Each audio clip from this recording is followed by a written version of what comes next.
walking fast, faces pass and I'm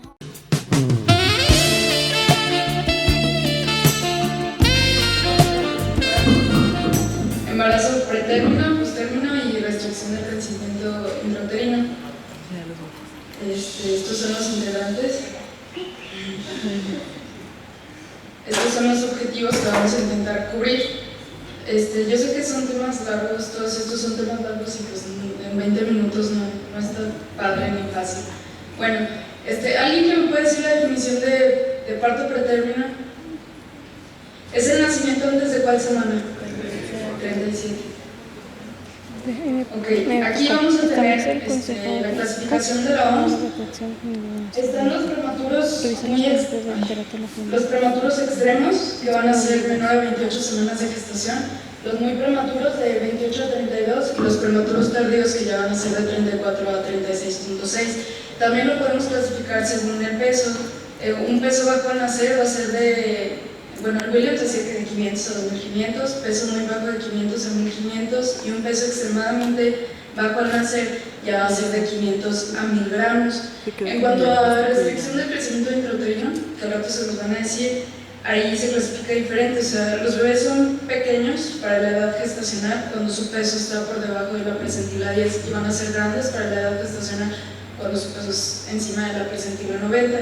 Los bebés a término van a estar siempre entre la percentila 10 y 90. Bueno, según la OMS, en el 2010, por cada 100 partos, 7.3 eran pretérmino. Esta tabla aquí se muestra, este fue un estudio hecho por el IMSS, donde se muestra el total, por ejemplo, aquí está Guanajuato, el total de nacimientos vivos y el total de pretérminos. No podemos decir que es lo total en México, fue un estudio hecho por el IMSS, no encontré así como tanto. Esto es más fácil. Bueno, la morbilidad en lactantes pretérmino. Aquí vamos a ver, según esta tabla, esta gráfica que tenemos aquí, tanto en hombres como en mujeres se puede decir que a partir de un peso mayor a 1000 gramos, en ambos casos, o que esté en la semana 28 para las mujeres y semana 30 para los varones, ya la viabilidad de los productos ya va a ser mayor al 95%. Y pues podemos ver que mientras haya un peso más bajo o menos semanas, va a haber un mayor riesgo de muerte. Bueno, aquí se presentan algunas de las patologías en los lactantes de muy bajo peso al nacer. Estos bebés van a presentar complicaciones tanto inmediatas como tardías y pues afectan casi todos los órganos. Digo, no que en todos vaya a pasar, pero son las principales. Como el de pulmonar, lo que vamos a tener a corto plazo va a ser un síndrome de dificultad respiratoria, y varias, ¿no? Que igual y a largo plazo pueden generar asma o una hiperactividad de las vías respiratorias. En el sistema nervioso, algo común va a ser la hemorragia intraventricular, que después la hipoxia va a generar leucomalacia periventricular, lesión de la sustancia blanca. Todo esto pues a largo plazo genera retraso mental, retraso en el desarrollo neurológico, puede generar hipoacusia y así. En el oftalmológico vamos a tener la neuropatía del prematuro, que a largo plazo nos puede generar ceguera, desprendimiento de retina. En cuanto a lo renal, puede haber un desequilibrio hidroelectrolítico y a la larga nos puede traer problemas como una hipertensión. En el digestivo, la hiperbilirubinemia, la intolerancia a los alimentos y pues así. Bueno, vamos a hablar de los extremos inferiores y superiores de la premadurez. En los extremos inferiores se encuentra el umbral de viabilidad. ¿Qué es el umbral de viabilidad? ¿Alguien sabe? No. Bueno, se refiere al límite inferior de la maduración fetal compatible con la vida extrauterina. En los 70s, o sea, esto era como hasta las 28 semanas o algo así, pero actualmente vemos que ya se aceptan los nacidos de las 22 a las 23 semanas. Es algo muy, muy bajito y los recién nacidos que pesan menos de 750 gramos. Claro que aquí entran muchas consideraciones médicas, éticas, sociales. El Williams presenta el caso de Sidney Miller. Sidney Miller fue un niño que nació a las 23 semanas y pesó 615 gramos. Pero que a los 7 años, o sea, era un niño que no podía caminar, que no podía comer, que no podía hacer nada sin ayuda, era legalmente ciego, tenía retraso, tenía parálisis cerebral, sufría de convulsiones y tenía cuadriparesia espástica. Yo no sé, o sea, es mi opinión, pero creo que esto está mal, o sea, cuando cada vez se va reduciendo más el umbral de vida, tenemos más problemas con estos niños. Este niño que está aquí, no sé si han visto su video en Face o así, ese niño se llama Ward Miles y es casi la misma historia. Nació a las 23 semanas, pesó 680 gramos y si ven su historia ya después, el niño está bien, pero tiene un poco de retraso mental y pues no está padre. Según la Academia Americana de Pediatría, se considera apropiado ya no iniciar reanimación en lactantes de menos de 23 semanas de gestación o con un peso menor a 400 gramos. También es importante decir que el género femenino, el embarazo no solo producto de los corticosteroides y la edad más avanzada obviamente van a mejorar el pronóstico de los lactantes nacidos en este umbral de viabilidad. En esta tabla se pueden ver se muestran las complicaciones del desarrollo neurológico en niños de 8 y 9 años que nacieron que tuvieron un peso extremadamente bajo al nacer, pero sin anomalías neurosensoriales al salir del hospital. Pero de todas formas aquí podemos ver que a largo plazo estos niños van a ser más deficientes en cuanto a su IQ, van a tener más problemas de aprendizaje, todo esto en comparación con los de término, que son los rojos. Bueno, el parto prematuro tardío, que sería el otro extremo, que ya vimos que va de las 34 a las 33 semanas, vamos a ver que va a ser la mayor cantidad de partos prematuros que se van a dar, va a ser aproximadamente hasta el 75%, ya después se va reduciendo y vemos aquí cómo va.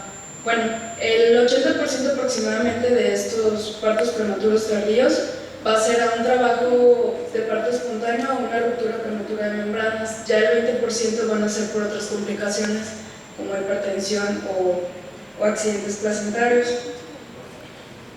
Bueno, de estos niños que ya van a nacer más tardíamente, pero aún así prematuros, lo que se ve más va a ser la dificultad respiratoria. O sea, pueden estar presentes todos estos, pero la dificultad respiratoria es uno de los principales, también la hemorragia intraventricular y así, en comparación igual con los términos. Aquí se ven los números pues porque son más, ¿no? pero estos son más realmente.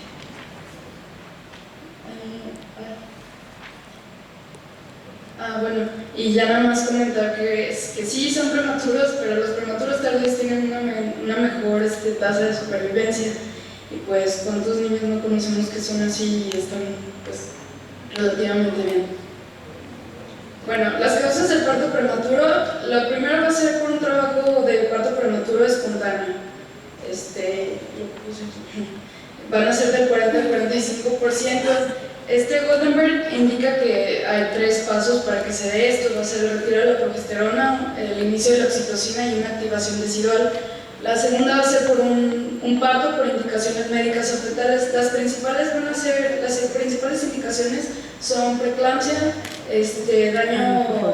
sufrimiento fetal, una edad pequeña para la edad, un peso pequeño para la edad gestacional y otra. La otra va a ser la ruptura prematura de membranas, que se da también en el 30 al 55%, y el otro va a ser partos gemelares y múltiples.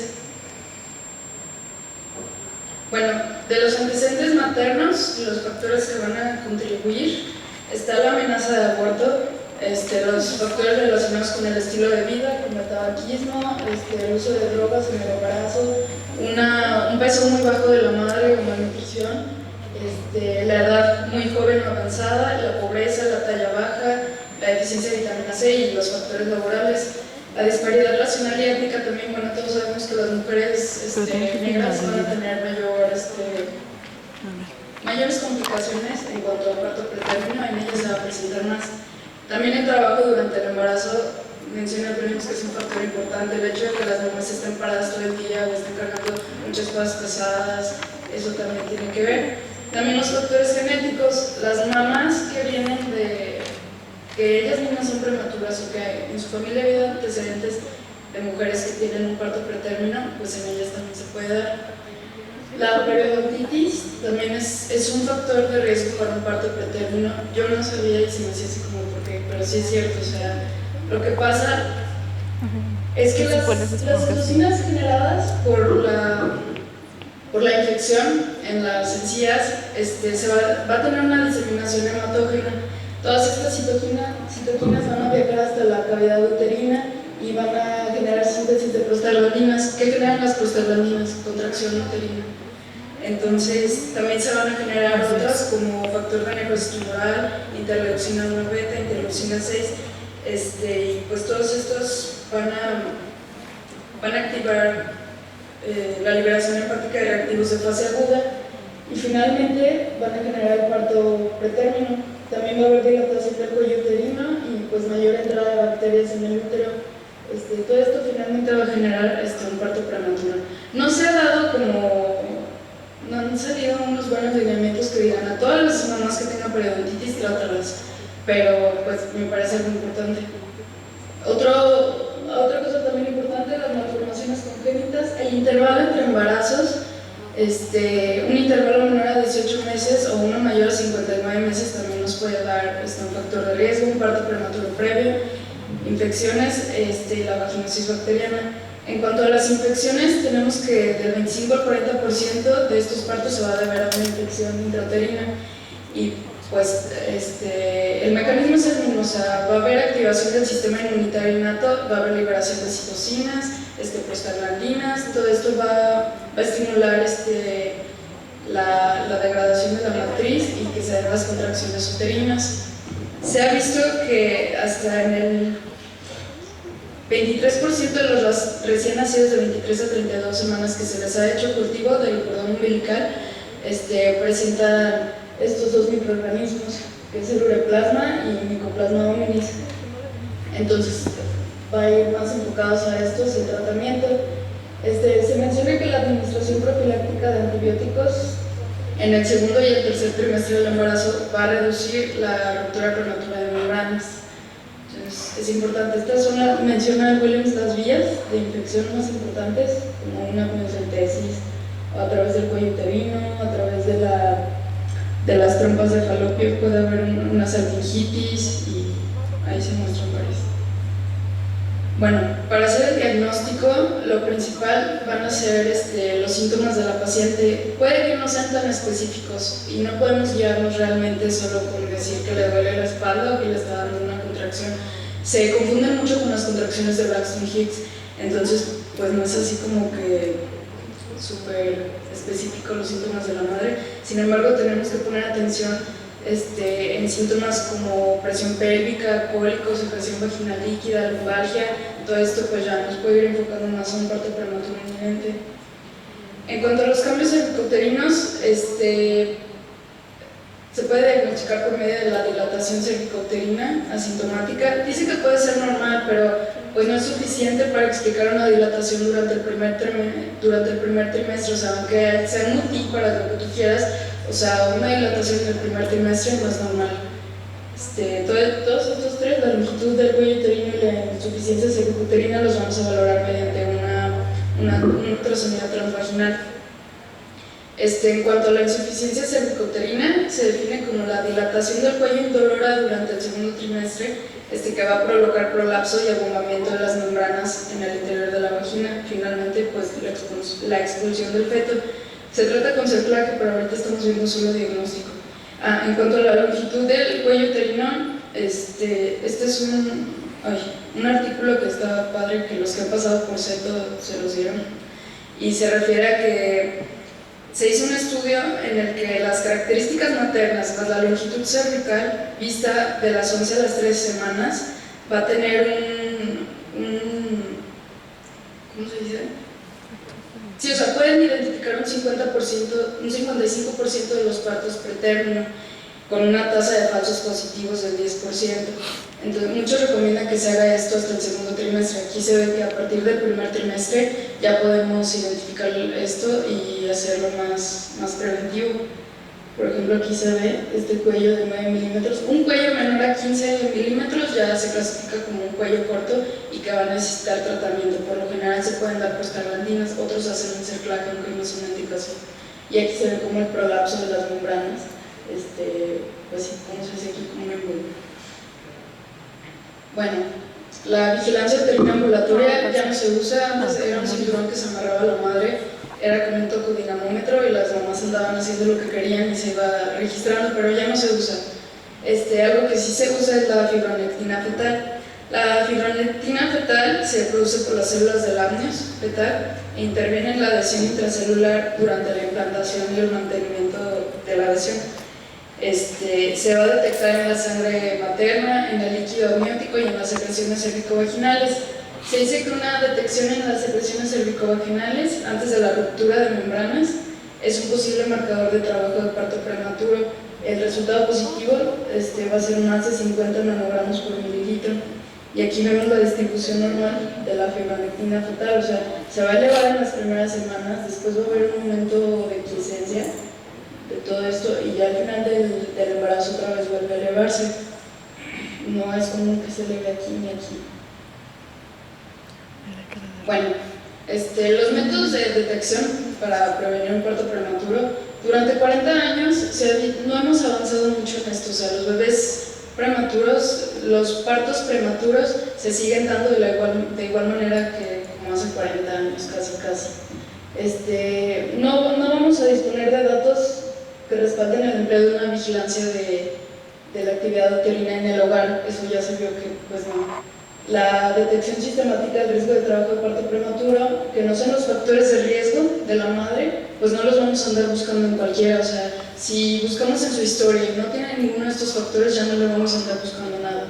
También la ecografía, esta sí es importante, o sea, para determinar la longitud del cuello uterino y la concentración total de fibronectina, aparte, eso sí es útil. Bueno, ahora sí vamos con la prevención. La progesterona, como ya hemos visto, genera reducción del parto pretérmino, se da por ejemplo en las que tienen un cuello uterino, una longitud cervical corta, y hay distintas presentaciones. La que más se da es la 17 hidroxiprogesterona coprato, es intramuscular, 250 miligramos una vez a la semana, tiene varios efectos adversos, pero no son tantos. Y también hay otros, la natural micronizada, la natural en gel. Dice que el Colegio Americano de Ginecología y Obstetricia llegó a la conclusión de que el tratamiento con progesterona se debe limitar a las mujeres que tienen un antecedente documentado de parto espontáneo y que sea antes de las 37 semanas dar la progesterona. Pues.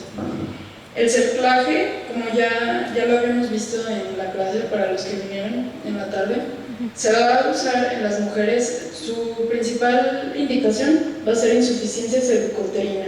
Yo he visto que nada más por tener un cuello corto les hacen el cerclaje. Vamos a ver que el cerclaje electivo de preferencia se va a realizar entre la semana 12 a 16. El de rescate ya dijimos que no va a ir más allá de las 20 semanas, ni tampoco se va a poner cuando haya hemorragia, ni contracciones uterinas, ni ruptura de membranas. Así es como se realiza el cerclaje. Realmente es muy fácil, se hace una sutura en bolsa de tabaco.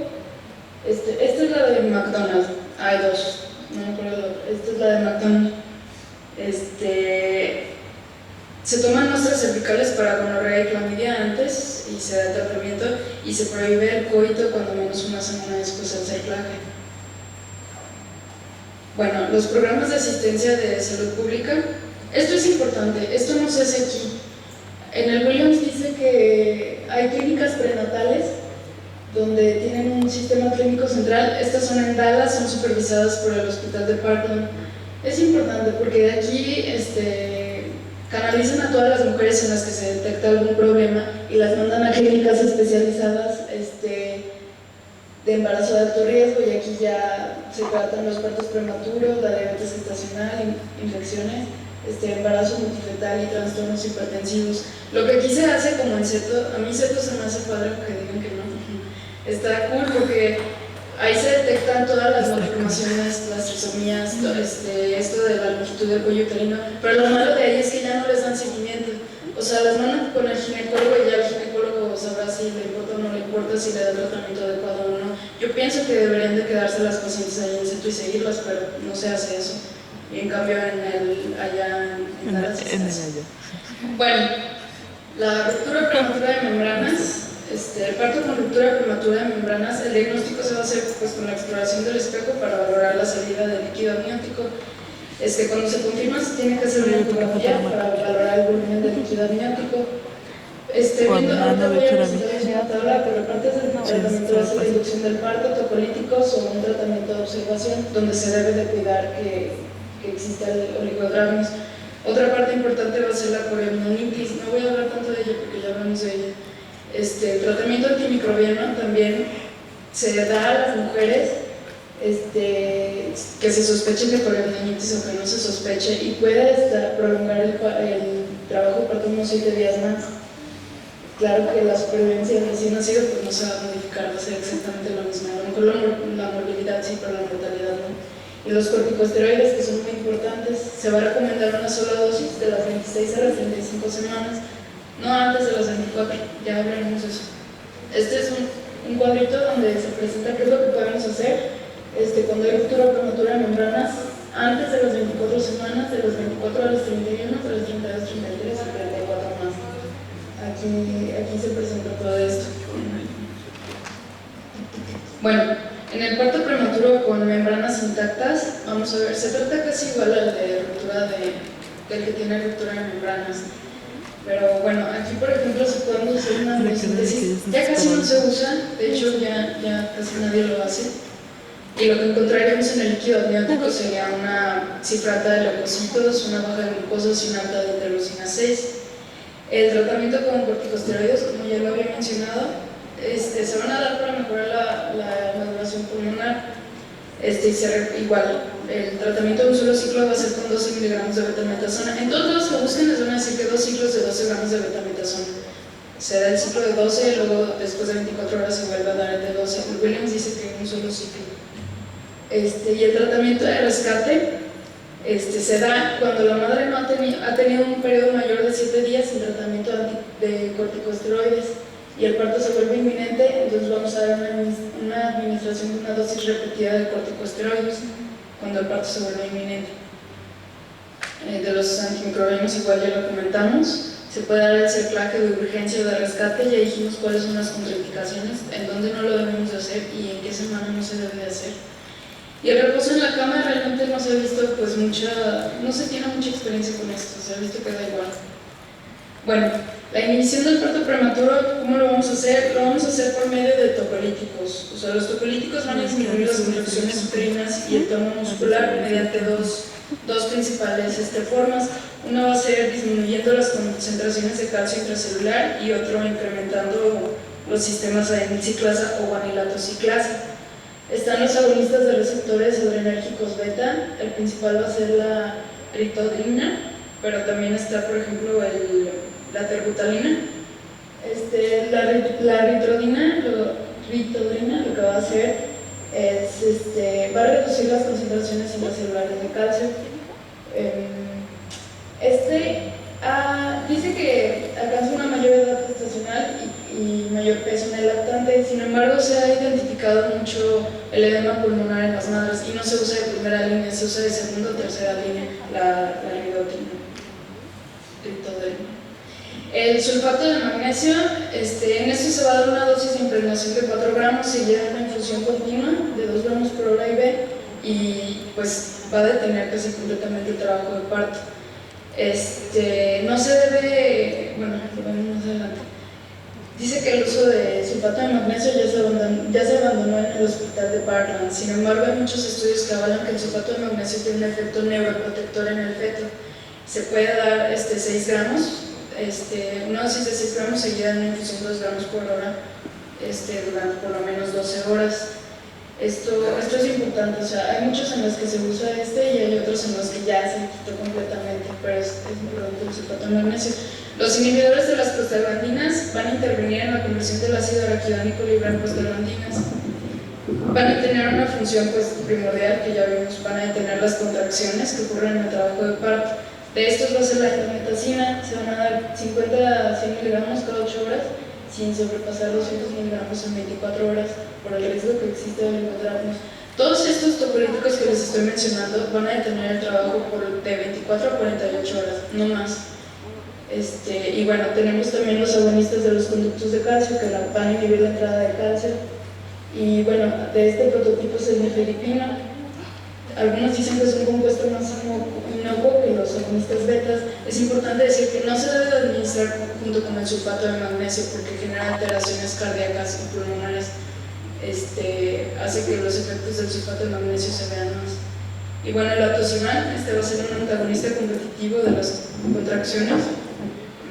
La FDA no lo ha aprobado, entonces no se ha visto mayor eficacia. Y bueno, ya para terminar, nada más hay que decir que los tocolíticos van a detener en forma temporal las contracciones del parto prematuro. Siempre se deben de administrar concomitantemente con corticosteroides. O sea, el tiempo que los damos, que es para retrasar un poquito el parto, va a ser para poder dar los corticosteroides. Y pues bueno, los corticosteroides no se dan más allá de las 33 semanas, por lo que no es recomendado dar los tocolíticos más allá de las 33 semanas. Y que los corticosteroides no se dan en menos de las 24 semanas porque no hay ningún efecto en el feto realmente. Los pulmones todavía no reciben bien los corticosteroides para la maduración. Ya se acabó.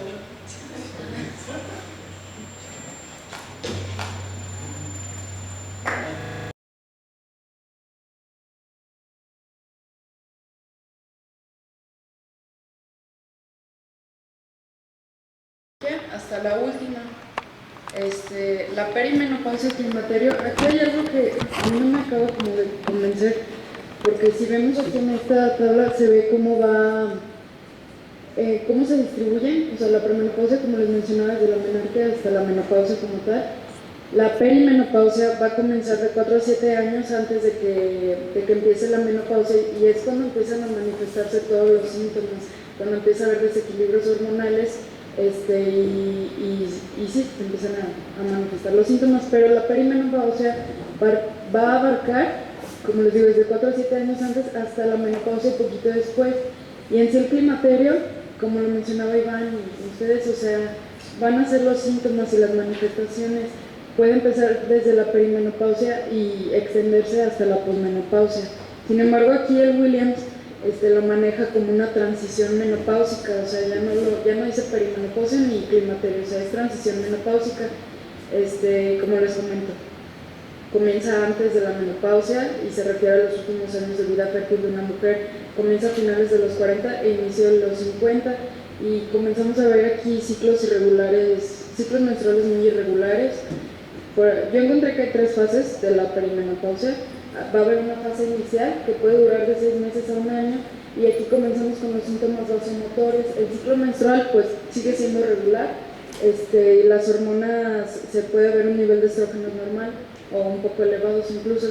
En la fase intermedia, que puede durar de 2 a 4 años, eso sí es de cada quien, se ve aumento de los síntomas vasomotores más síntomas neurológicos, un inicio de deterioro óseo.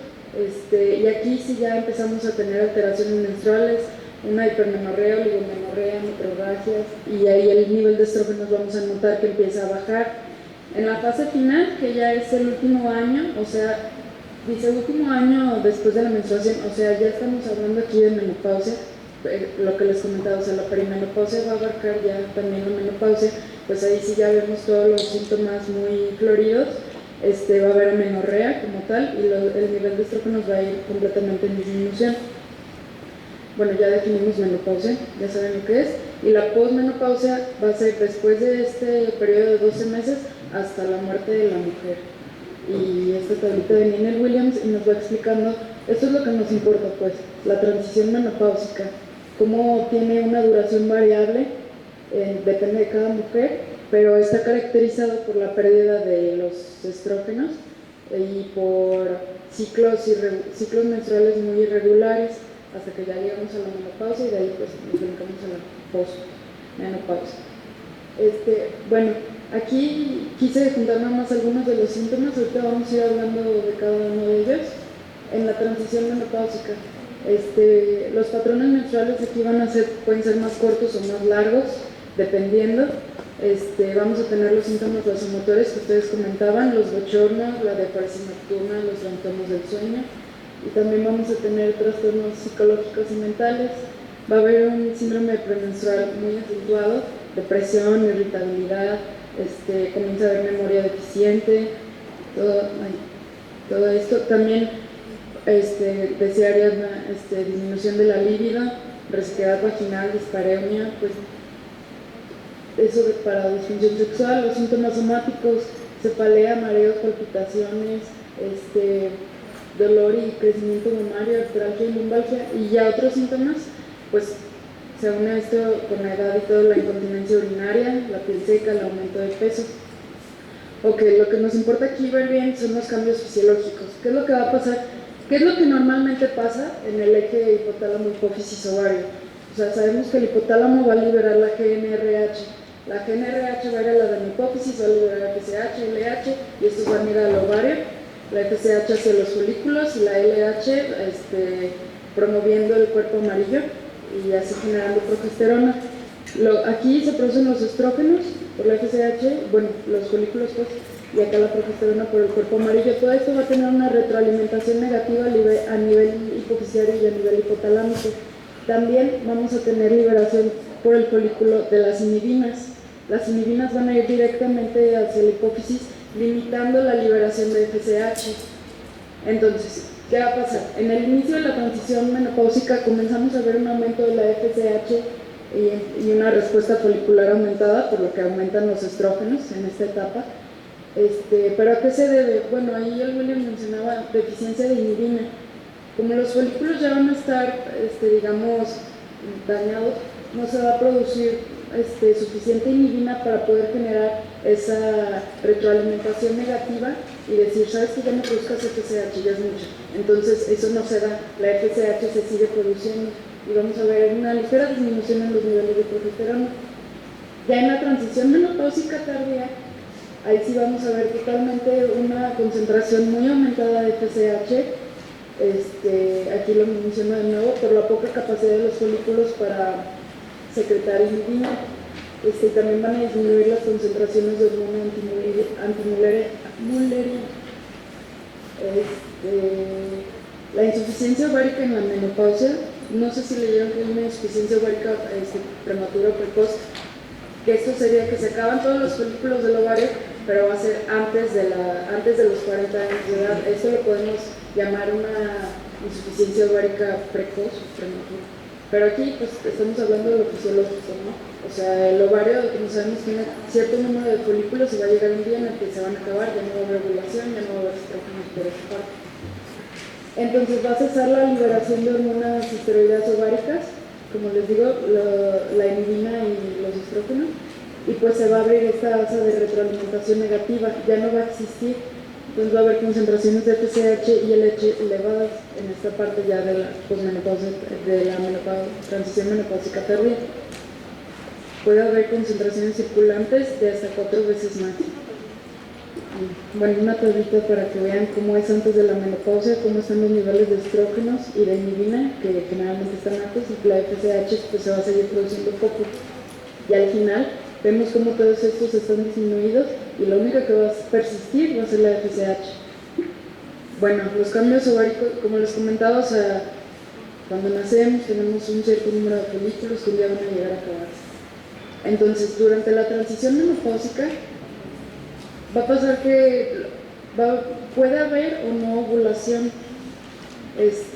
porque durante la vida reproductiva tardía, dice que esto inicia a finales de los 30 e inicios de los 40, o sea, aquí ya también debemos de tener se los voy a mencionar más adelante, pero cuidado con los embarazos que se dan a una alta edad, porque las mujeres a veces piensan que es que ya no menstruo, ya no estoy volando, entonces pues ya puedo hacer, pues no tanto. Entonces aquí vemos un ovario premenopáusico, cómo está lleno de folículos, y uno posmenopáusico ya no tiene nada. Otros cambios importantes, por ejemplo, los esteroides suprarrenales, como el sulfato de hidroepiandrostenediona, la androstenediona y la pregnenolona, todos estos van a disminuir durante la menopausia. Va a ser más marcado cuando entren en la menopausia esta disminución. También la globulina transportadora de hormonas sexuales, la producción hepática va a disminuir y por eso van a aumentar las concentraciones libres de estrógeno y de testosterona. En el endometrio también va a haber cambios a falta de progesterona, porque ya no como va a haber anovulación, ya no va a haber progesterona, entonces el endometrio va a sufrir los cambios estrogénicos, todo el estrógeno va a llegar ahí, y ya después de la menopausia vamos a ver una atrofia por falta de estrogénica. Lo más común, y les ha tocado verlo en sus guardias, o sea, es que, o en la consulta, es que llega una mujer con un sangrado uterino normal, y ya todos los doctores dicen, ay, es que ya está entrando la menopausia. Sí, es lo más común, porque se da por la anovulación, pero aquí nunca hay que dejar un sangrado uterino así como a la buena de Dios, o sea, siempre tenemos que investigar y podemos hacer una ecografía transvaginal, una biopsia, una histeroscopía, que ahí va junto con la biopsia. Siempre tenemos que investigarlo porque por el riesgo aumentado de cáncer endometrial que se da en esta etapa. Es muy importante siempre descartarlo, siempre hacer una biopsia cuando hay sangrado, pues, y descartar un cáncer. Es importante. Lo que les comentaba de la fertilidad posible, se tiene que seguir dando la anticoncepción durante la transición menopáusica.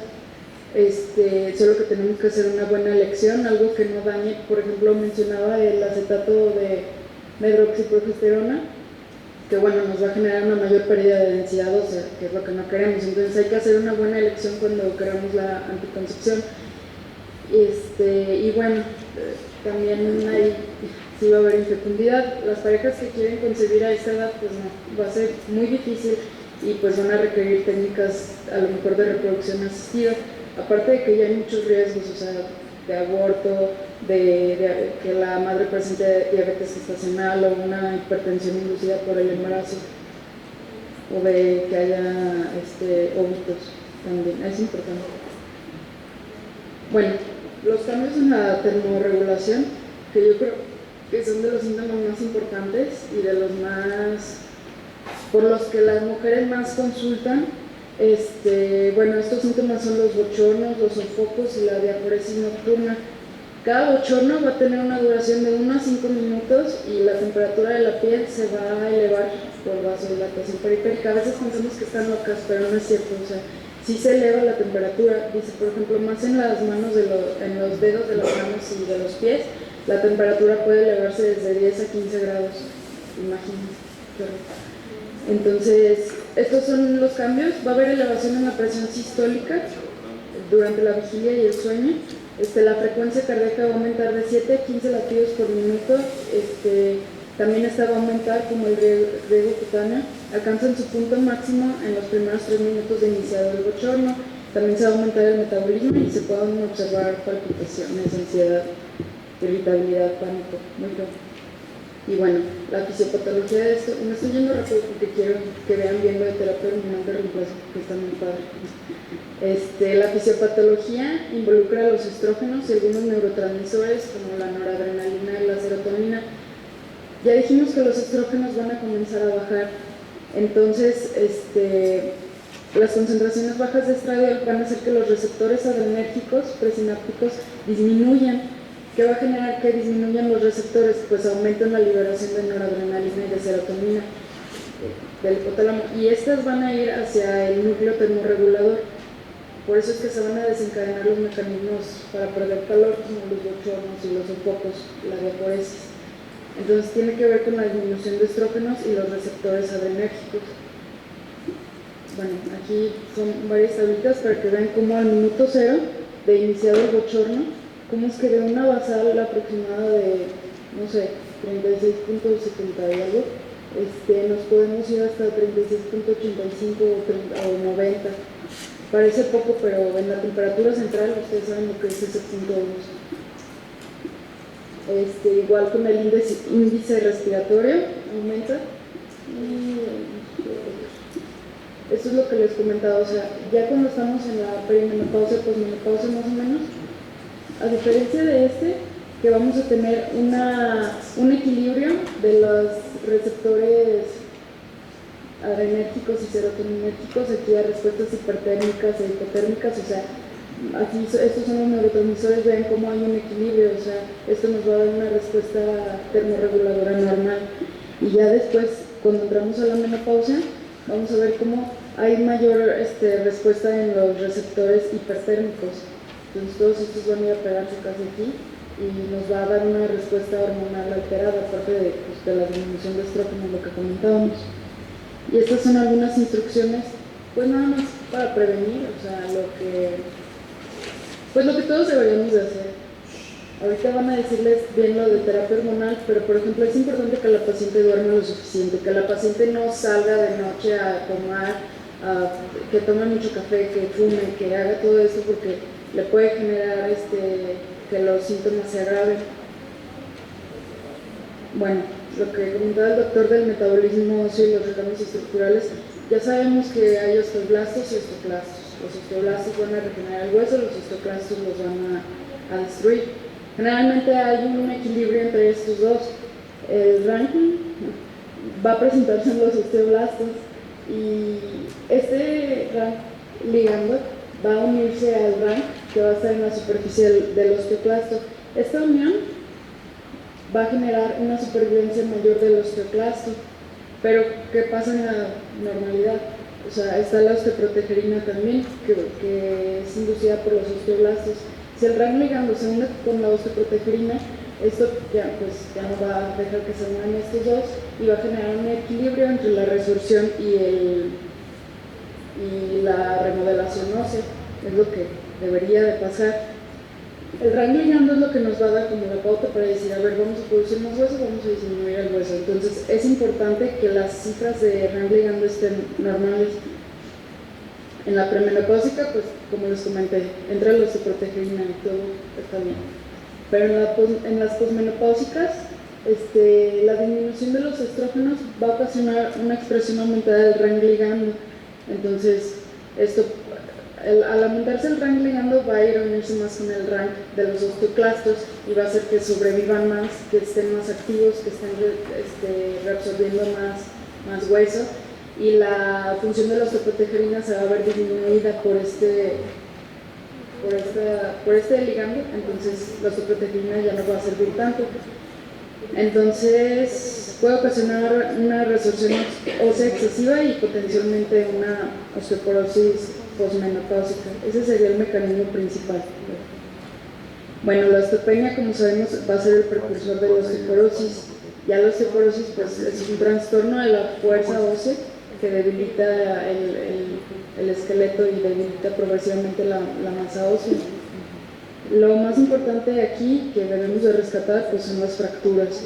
Las fracturas es lo principal porque aquí, por ejemplo, 17.5 en Estados Unidos, 17.5% para fractura de cadera, 15.6% para fractura vertebral y 16% para fractura antebrazo distal, porque aquí, como sabemos, el viejito que se fractura la cadera ya se va para abajo, o sea, es feo, pero la verdad así pasa.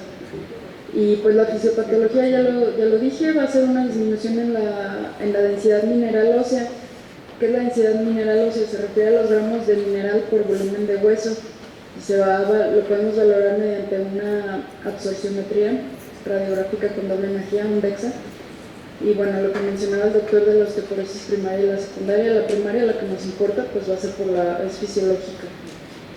Y lo que comentaba de la PTH, bueno, al tener hay cifras disminuidas de calcio, entonces la PTH va a comenzar a aumentar. ¿Qué es lo que hace la PTH? ¿A dónde va a ir primero?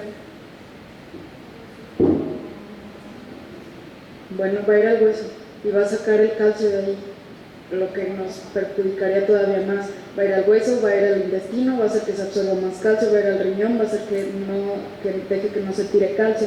Entonces lo importante aquí es que va a ir al hueso y nos va a sacar calcio. Entonces no queremos que haya una PTH aumentada y con todo eso lo vamos a ir viendo en el tratamiento.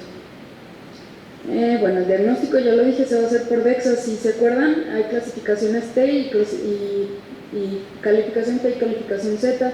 La T es medir la desviación estándar de la densidad mineral ósea de la persona en relación a la que se espera encontrar en un individuo del mismo género con una masa ósea máxima, o sea, de 25 a 30 años.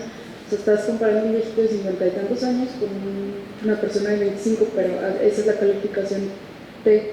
Y la calificación Z es de una misma persona de la misma edad y el mismo peso. Entonces, esperamos obtener mayor desviación en la T que en la Z. Aquí vienen los criterios para interpretarlo, no me voy a entretener. Este es un ejemplo, por ejemplo, se mide el fémur, la cadera, columna lumbar, radio y cadera. Entonces la cadera aquí podemos ver cómo le dan una calificación T de menos 2.4 y Z de menos 1.4. Esto que nos indica, si leen esto o algo así, un riesgo de fractura muy elevado. Y esos son los factores de riesgo para que se den una osteoporosis más, sí, que se produzca más rápido. Bueno, les van a seguir hablando de más cambios que hay en la menopausia. Buenos días, compañeros, les voy a seguir hablando de más cambios. Me voy rápido para que el Lord Hill nos exponga de la terapia hormonal. En las mujeres va a haber unos cambios cardiovasculares. Sabemos que las mujeres tienen un factor protector que es debido a los estrógenos, que es elevación de la HDL. Antes de la menopausia la mujer va a tener un menor riesgo cardiovascular, pero este factor suele desaparecer con el tiempo después de la menopausia. Entonces podemos decir que una mujer de 65 años va a tener el mismo riesgo que un hombre.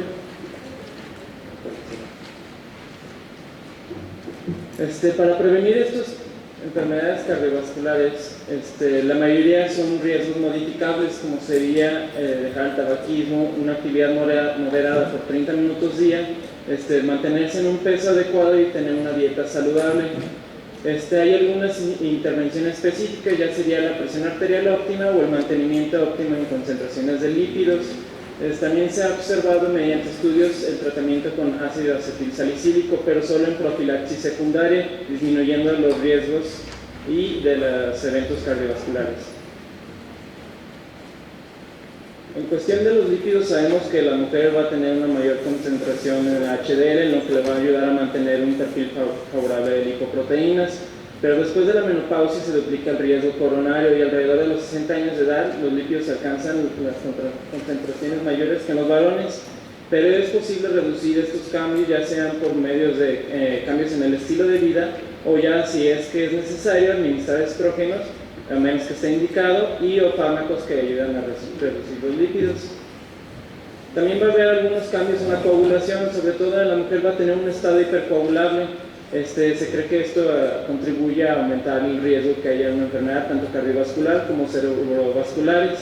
Lo que va a pasar es que el inhibidor 1 del activador del plasminógeno y el factor 7 es lo que aumentan y ayudan a este estado hipercoagulable. En cuestión del aumento de peso, sabemos que a mayor edad va a haber un menor metabolismo y entonces por lo tanto va a haber menor necesidades calóricas. Entonces si la mujer sigue comiendo igual, sigue con las mismas calorías, va a haber aumento de peso. Pero se ha observado que de mujeres de 45 a 50 años, 54 años de edad suben mucho más peso que de los 55 a 65 años. También es un poco difícil diferenciar de esto, ya que sabemos que a edad mayor va a haber un proceso llamado sarcopenia. Los factores que explican el aumento de pesos es multifactorial, comprende factores genéticos, neuropéptidos y actividad del sistema nervioso adrenético. Va a haber también cambios dermatológicos. También es un poquito difícil distinguir de estos cambios con los de la edad. Estos cambios incluyen hiperpigmentación, arrugas y prurito. Todo esto es derivado de una degeneración intrínseca y fotoenvejecimiento. En cuestión de los estrógenos, el envejecimiento hormonal de la piel provoca un espesor reducido de la colágena, una menor secreción de las glándulas sebáceas y una pérdida de elasticidad, así como un menor riego y cambios epidérmicos. También va a haber algunos cambios dentales. En ausencia de estrógenos, el epitelio bucal se atrofia o de menos saliva y mayor sensibilidad. Puede haber mal sabor de boca y va a aumentar la frecuencia de caries y de pérdida dental. También esto se cree que es con una pérdida de la saliva, que es un factor protector. Puede haber pérdida del hueso alveolar que se relaciona con osteoporosis. Entonces el efecto benéfico de los estrógenos va a ayudar sobre estos cambios. Va a haber también cambios mamarios, va a haber una ligera proliferación de estructuras ductales con estrógenos y con la progesterona va a haber una proliferación glandular.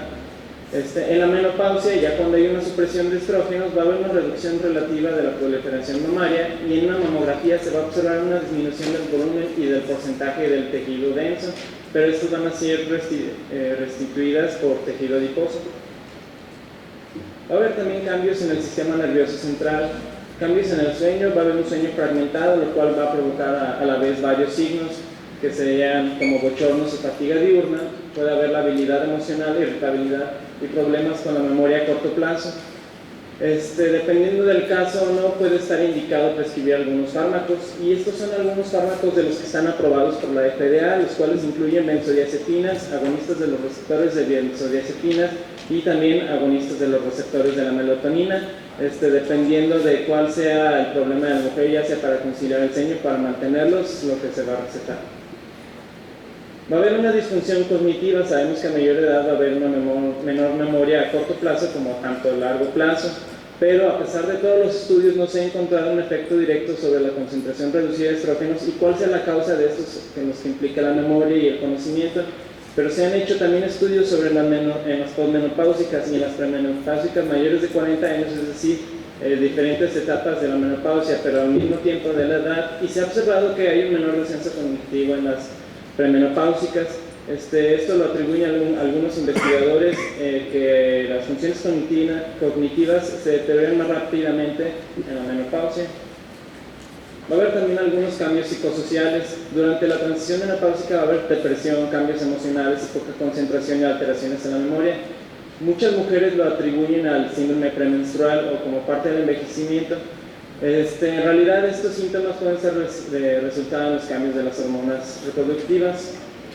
También va a haber cambios en el líbido. A pesar de las investigaciones, tampoco se ha encontrado una relación específica de las hormonas y la libido, pero se sabe que en la menopausia hay menor interés sexual, pero con ajustes en la salud física, mental, tabaquismo y satisfacción conyugal no ha habido cambios importantes en esta etapa.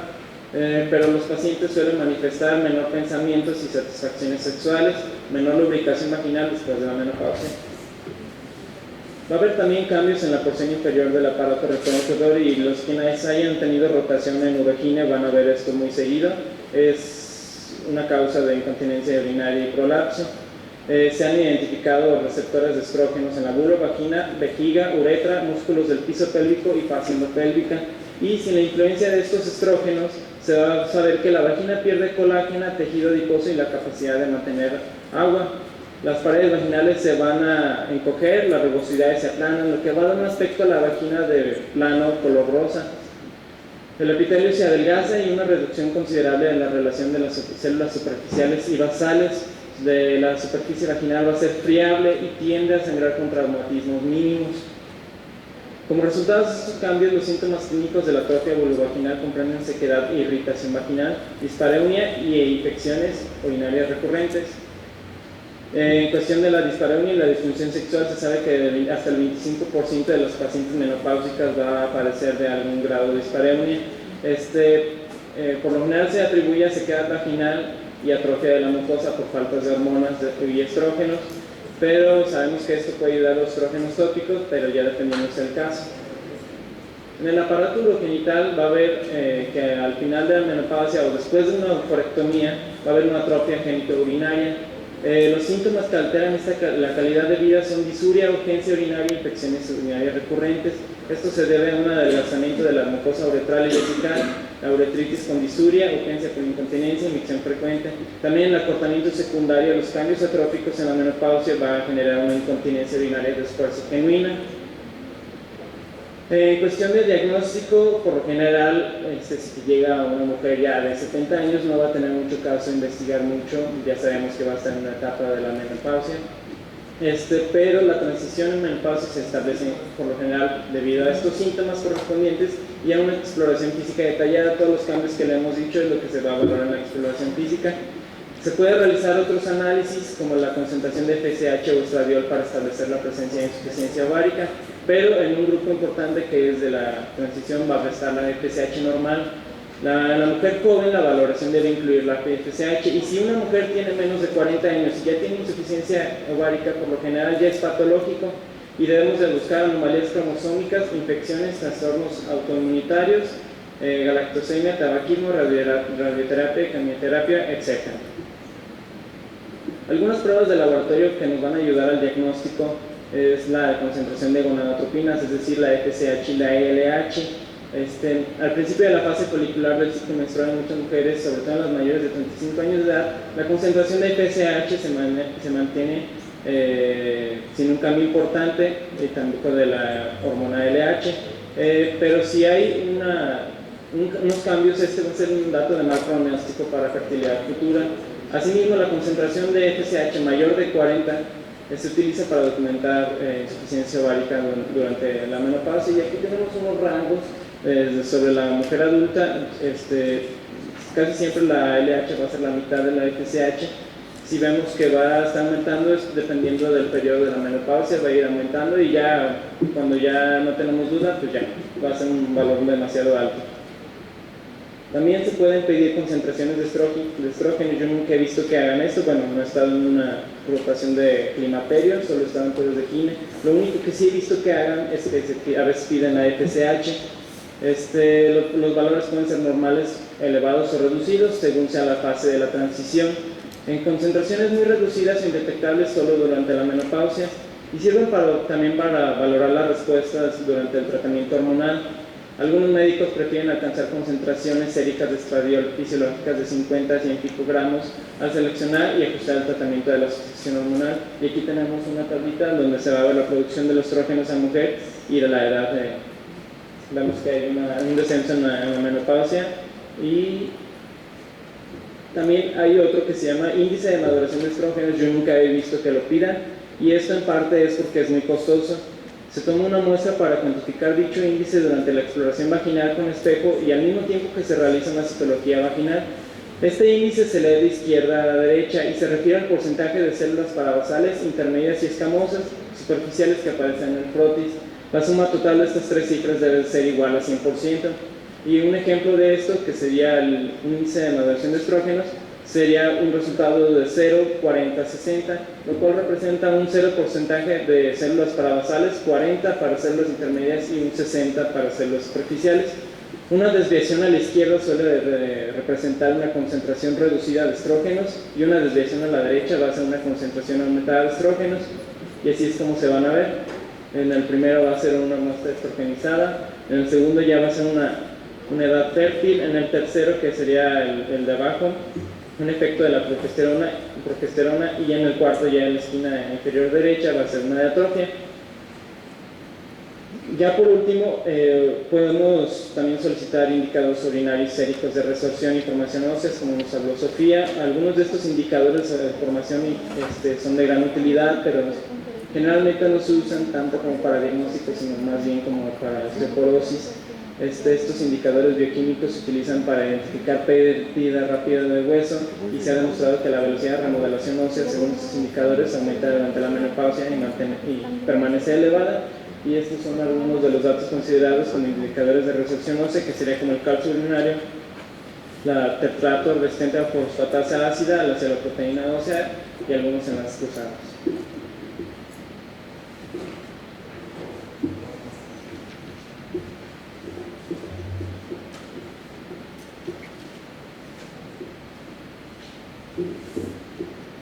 Bueno, rápidamente para concluir, vamos a ver los puntos importantes de las indicaciones actuales de la terapia de reemplazo hormonal.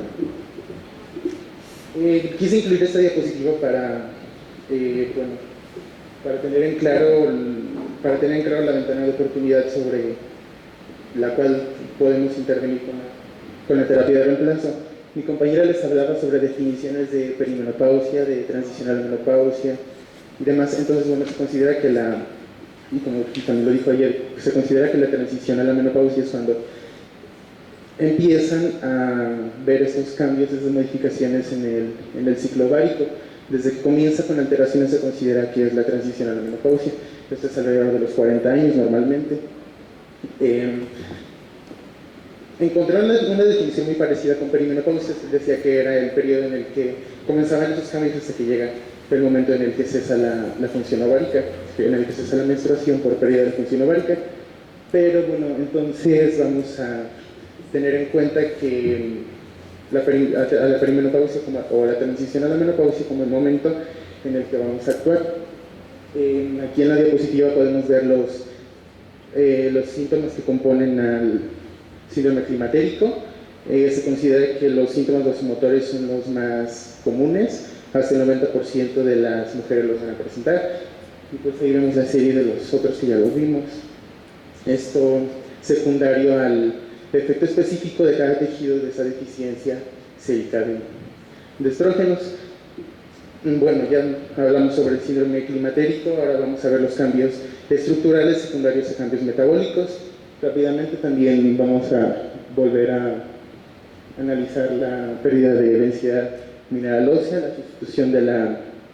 sustitución del tejido glandular de la mama por grasa, una atrofia genital, una disminución en el grosor de la piel, los primeros grados las primeras fases de las lesiones ateroscleróticas y una degeneración macular. Bueno, vamos a irnos rápido. En los antecedentes, bueno, pues generalmente se considera que ha habido mucha controversia porque, bueno, ahorita les voy a explicar específicamente, pero ha sido controvertida el uso de la terapia de reemplazo hormonal. Desde 1960 y 1970 se empezaron a usar indiscriminadamente, tanto así que los estrógenos conjugados de equino para el año 1970 ya eran el quinto fármaco más prescrito en los Estados Unidos. En su estudio, Smith y colaboradores en 1965 es que rápidamente los empezaron a usar mucho. En el 1975 ya se pudo concluir ya se pudo llegar a la conclusión de que había una relación muy aumentada con la terapia de reemplazo hormonal y el riesgo de padecer cáncer endometrial. Y para esto la FDA obligó a incluir en la etiqueta el aviso de ese riesgo. Ya para 1980 está bien demostrado que la terapia de reemplazo hormonal está ligada con una alza en la tasa de cáncer endometrial. Bueno, en el 85, y de hecho esto pasó en la misma edición del New England Journal of Medicine, salieron los resultados del estudio Framingham y del Northwest-Hilt. El primero encontraba que existía un riesgo 50 veces mayor de padecer cardiopatía y 2 veces de generar enfermedad cerebrovascular, pero el NURCES decía totalmente lo contrario. Bueno, ya después de eso se vio que había se le llamó curva de la mujer sana, ya que el segundo estudio no incluía mujeres, más que nada no hablaba bien de la población total, sino que fue menos selectivo que el Framingham. Entonces, vamos a repasar. En el 1995, el estudio PEGI, por siglas en inglés, encontró que las lipoproteínas de baja densidad disminuían, las de alta densidad aumentaban, y también el fibrinógeno a una tasa menor. El estudio HERS en el 98 pudo llegar a la conclusión de que la terapia de reemplazo hormonal retrasa el inicio de las primeras fases de lesiones ateroscleróticas, pero no era eficaz como prevención secundaria, y también vamos a concluirlo más adelante.